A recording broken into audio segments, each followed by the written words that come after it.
아직 예수께서 말씀하실 때 회당장의 집에서 사람들이 와서 회당장에게 이르되, 당신의 딸이 죽었나이다.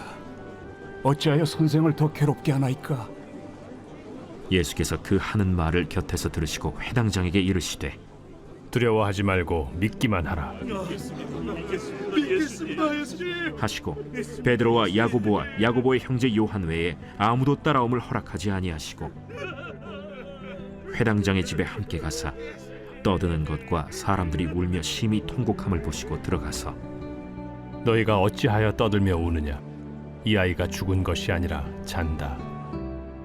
하시니 그들이 비웃더라.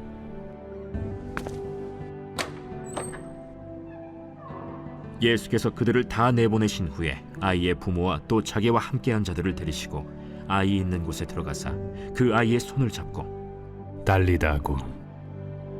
번역하면 곧 내가 네게 말하노니 소녀야 일어나라. 소녀가 곧 일어나서 걸으니 나이가 12살이라. 사람들이 곧 크게 놀라거늘 예수께서 이 일을 아무도 알지 못하게 하라고 그들을 많이 경계하시고 이에 소녀에게 먹을 것을 주라 하시니라. 우리가 인생을 살면서 누구나 똑같이 느끼는 것이 있죠. 살아가면서 우리에게 제일 두려운 것이 뭘까 생각을 하게 됩니다. 그것은 누구에게나 똑같습니다. 죽음입니다. 사망과 죽음의 문제죠. 그래서 일찍이 시대마다 동서양을 막론하고 많은 권력을 가진 사람들, 세상을 다스리는 사람들이 어떤 대가를 치러서라도 죽음을 면해보려고, 하다못해 조금이라도 더 살아보려고 그렇게 아둥바둥 해봤지만 다 부질없는 짓입니다. 때가 되면은 이 땅을 떠나야 되는 거죠. 그래서 부자나 가난한 자나 남자나 여자나 누구든지 간에 이 죽음이라는 문제는 본성적으로 우리에게 가장 큰 인생의 두려움인 것이고 한계인 것입니다. 그런 의미에서 오늘 본문에 소개되고 있는 이 야이로의 딸, 그 아이의 죽음과 하지만 이후에 다시 살아난 이 부활 사건, 이것은 오늘을 살아가는 저와 여러분에게 여전한 위로가 되고 소망이 되시는 귀한 말씀이 되는 겁니다. 그런데 특별히 이 새벽에 이 말씀을 우리가 읽고 지나가면서 주목해야 될 점이 있습니다. 이런 부활의 은총이 이르기 전에 먼저 믿음의 결단을 촉구하는 순간이 필요하다는 겁니다. 우리는 모두가 부활 신앙을 가지고 살면서 우리 인생에 죽음과도 같은 이 결핍의 문제, 절망의 순간에서 모든 것이 채워지는 부활의 은총을 원합니다. 하지만 모두에게 하나님께서는 먼저 믿음을 요구하는 것을 우리는 경험하게 되죠. 오늘 본문도 그와 같습니다.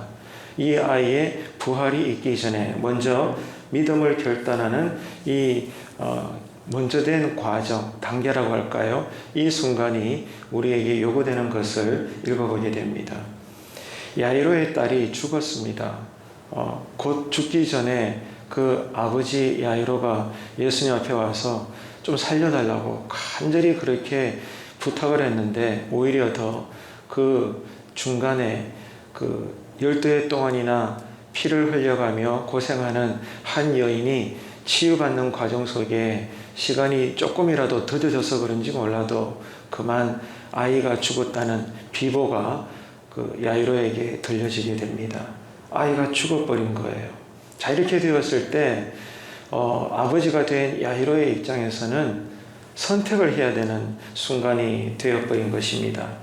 딸의 죽음을 이제 어쩔 수 없이 기정사실로 받아들이면서 믿음을 포기할 것인지, 다시 말해서 아이가 살아있을 동안에는 예수님의 능력이 필요했고 빨리 예수님을 모셔서 안수를 하시든 뭘 하시든지 간에 이 죽어가는 아이를 살릴 필요성이 있었지만 이제 죽었다고 하니 굳이 예수님을 모셔가야 되나?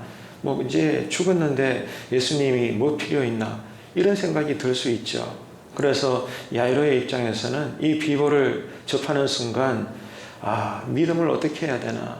예수님이라면 고칠 수 있을 텐데 그 가졌던 믿음을 이제는 포기해야 될 것인지, 아니면은 좀 전까지 봤단 말이에요. 급하게 집으로 달려가고 있었지만 이 혈루증 같은 여인을 고쳐내시는 주님의 능력을 경험하면서 아이는 죽었지만 여전히 주님이라면 이 죽은 내 딸조차도 살릴 수 있을 거다. 여전히 예수님의 능력을 끝까지 믿어야 될지, 여전히 믿음을 붙잡아야 될지, 이 야이로는 선택의 순간에 놓이게 된 것입니다.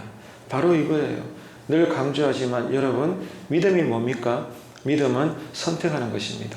오늘 또 이 새벽에 우리가 제단 앞에 나왔는데 마음속에는 오늘 피곤한데 자고 내일 또 나갈까? 이런 일들이 생긴단 말이죠. 뭐든지 간에 우리는 선택을 해야 되는 그런 상황 속에서 하루를 살아갑니다. 오늘 또 직장에서 또 가정에서 가사일로 누구를 만나든지 어디에 있든지 뭘 하든지 간에 우리는 선택을 해야 되는 그러한 삶을 죽을 때까지 사는 거예요. 그렇기 때문에 신자는 언제나 이것이 하나님 편에서 어떤 뜻인가, 아니면 이 상황에서 인간적인 방법은 또 뭔가, 늘 우리는 선택의 기로에 놓여 있습니다. 다시 말씀드립니다. 신자에게 있어서 신앙이라고 하는 것은, 믿음은 선택의 큰 문제인 거죠. 야이로가 지금 그와 같습니다. 야이로의 딸이 죽었습니다. 이것은 분명한 사실입니다. 그래서 야이로의 집의 사람들이 이렇게 이야기하죠. 35절에 이렇게 말하고 있지 않습니까? 더 이상 예수님을 괴롭게 하지 마소서, 이렇게 말하고 있어요. 그것은 이제 아이가 죽었으니 더 이상 예수님이 필요 없으시다. 예수님을 의지할 이유가 없다. 살았을 동안에야 빨리 예수님을 모셔서 죽어가는 아이를 살릴 수 있도록 우리가 몸부림치고 기도할 수 있지만, 이제 죽었으니 굳이 예수님과 우리가 상관이 없다. 그런 의미에서 집안의 사람들이 말하기를 더 이상 예수님을 괴롭게 하지 말아라. 그렇게 이야기한 겁니다. 자, 여러분, 사람의 입장에서 보면 너무나 타당한 현실적인 판단입니다. 이것은 악한 자의 말도 아니고요. 꼭 믿음이 있다 없다 그런 뜻도 아니고요. 사람이라면 누구나 다 이렇게 반응할 수밖에 없는 지극히 현실적인 판단이었다, 그거죠. 딸이 죽었습니다. 무슨 말입니까? 모든 것이 끝났어요. 살아있을 때 어떻게 우리가 해보려고 발버둥 치는 것이지, 딸아이가 죽었단 말입니다. 죽었어요. 모든 게 끝났습니다. 지금 그런 과정인 거죠. 그런데 오늘 본문을 읽으면서 우리가 신자로서 이 본문을 지나갈 때 놀라운 것을 우리가 발견하게 돼요. 예수님이 어떻게 반응하시는가, 그 말이에요. 누가 보더라도 한 아이의 인생이 끝났습니다. 그럼에도 불구하고 예수님은 뭐라고 말씀하셔요?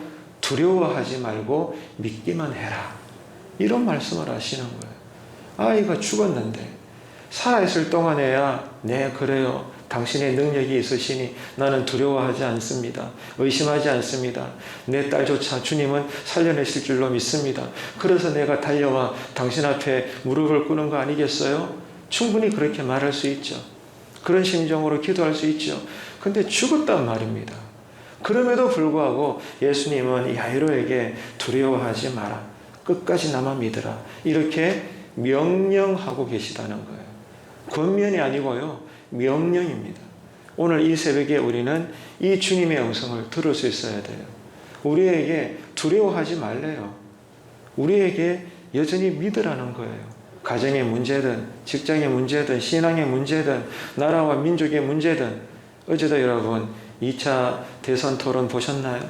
저도 시작해서 끝날 때까지 한순간도 놓치지 않고 나라에 대한 염려와 한 국민의 한 사람으로서 정말로 많은 생각들을 하면서 그 사자 토론을 지켜봤습니다. 앞으로 우리나라가 어떻게 될까?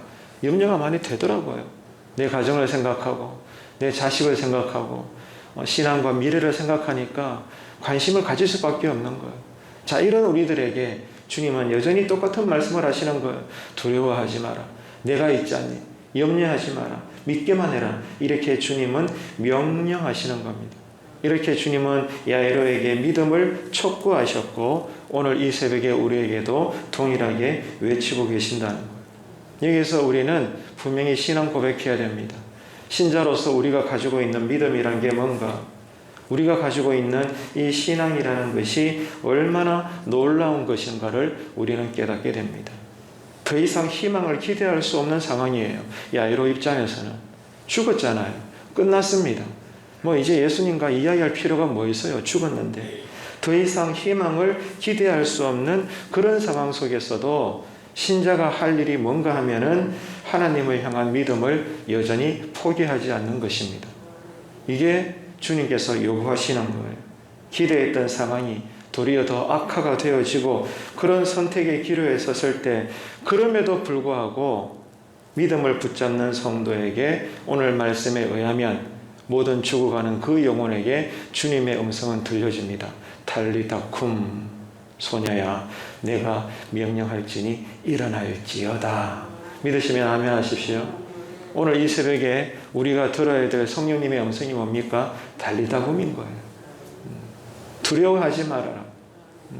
믿기만 해라. 내가 너에게 달리다 쿰을 명령할 것이니 오늘 또 너는 내 안에 거하거라. 이 성령님의 음성을 강하게 들을 수 있는 새벽제단 되시기를 간절히 바랍니다. 오늘 우리는 이 달리다 쿰 야이로의 딸의 부활의 사건을 보면서 우리의 믿음을 진지하게 돌아봐야 되는 것입니다. 지금 나의 믿음은 무엇을 어디까지 믿고 있는 신앙인가 그 말이에요. 여러분에게 믿음이 있는 줄로 압니다. 주님께서 주신 거죠.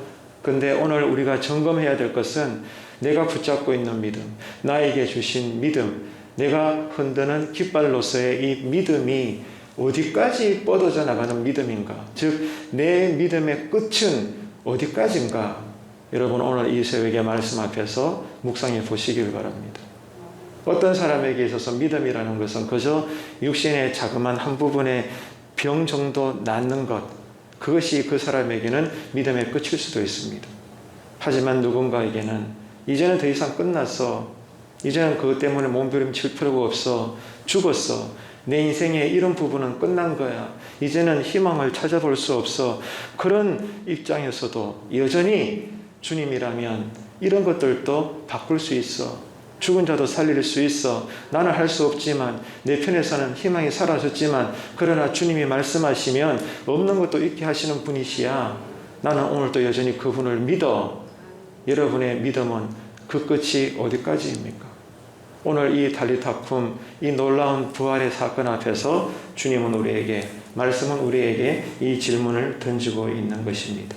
주님이 하시고자 하면 죽은 자도 오늘 이 하루 속에서도 그뜬히 살려낼 수 있는 창조자요, 전능자요, 구원자요, 또한 심판자이신 그 주님을 믿으시고 오늘 하루도 주님께 맡겨드리고 여러분 기쁜 마음으로 기대하는 마음으로 또한 어제 말씀을 드린 것처럼 5분을 기도하든 1시간을 기도하시든지 간에 간절히 우리의 전 마음을 쏟아 부어버리는 여러분 앉아 계시는 기도의 자리가 되시기를 축복합니다. 그래서 오늘 성령님은 우리를 깨우시고 이 새벽에도 우리를 부르신 거죠. 오늘 우리가 기도할 때 반드시 해야 될 것은 우리의 믿음 없음을 회개합시다. 우리가 믿는다 말은 하지만 여전히 하나님 보시기에는 우리의 믿음이 너무나 연약하고 아니 믿음이 없다라고 해도 과하지 않을 만큼 우리는 그저 껍데기적 신자의 모습으로 사는 것은 아닌가. 오늘 이 달리다 굼 사건 앞에서 우리의 믿음을 들여다보시고 나의 믿음 없음을 한탄하며 회개하며 주여 나에게 믿음을 주십시오. 믿음을 달라고 기도합시다. 이 믿음이 세상의 모든 것을 이기는 줄로 여러분 기억하시기를 바랍니다. 이 믿음의 싸움, 신앙의 싸움, 선택의 싸움, 결단과 용기의 싸움을 가정에서도 직장에서도 교회 안팎 어디서든지 오늘 또 잘 하셔서 제한 없이 오늘 또 일하시는 그 부활의 주님과 거하시는 복된 신앙의 한날 되시기를 주님의 이름으로 축원합니다.